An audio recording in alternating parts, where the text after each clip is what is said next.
আসসালামু আলাইকুম। প্রিয় দর্শক, আপনাদের সামনে প্রতিনিয়ত একটা না একটা ভিডিও আস্থা ফার্নিচার থেকে আপলোড করে থাকি। আমি কিন্তু এই দোকানেরই মালিক, অ আবার এই দোকানেরই আমি মিস্ত্রি। বিষয়টা হচ্ছে আমি একটু করে কাজ করে টাকা জমায়া আমি এই ছোট্ট একটা দোকান করেছি।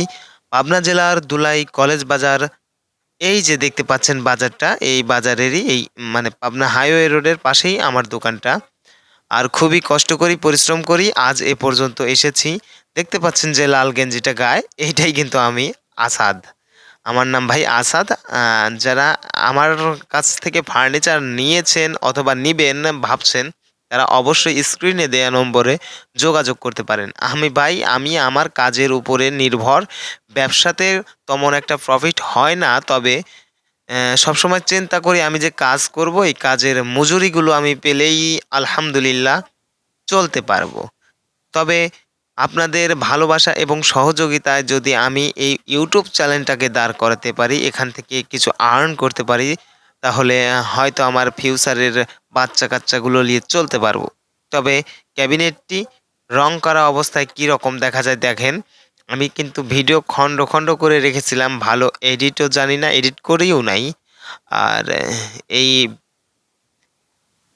ওয়াল শোকেসটি কিন্তু গ্লাস-ম্লাস লাগানো সম্পূর্ণ কমপ্লিট হয়ে গেছে।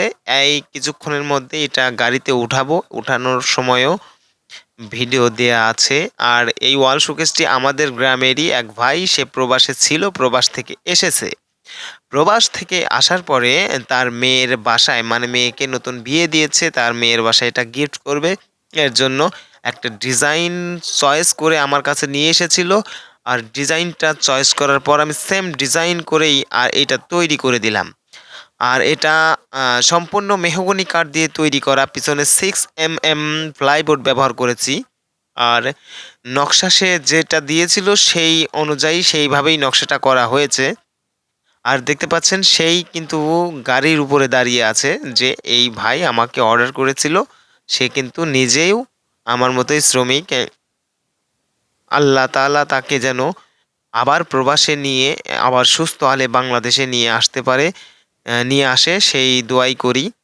আর ভাইটা অনেক খুশি হয়েছে কাজের কোয়ালিটি এবং ভালো ফিনিশিং দেখে। সব মিলায়া সে ভরসা রেখেছে আস্থা ফার্নিচারের উপর।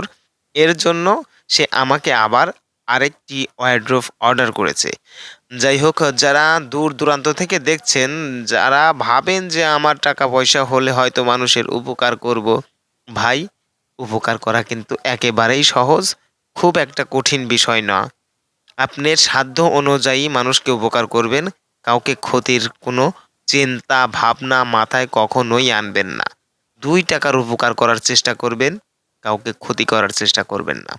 তবে যাদের এই ভিডিওটি ভালো লাগলো অবশ্যই লাইক করবেন।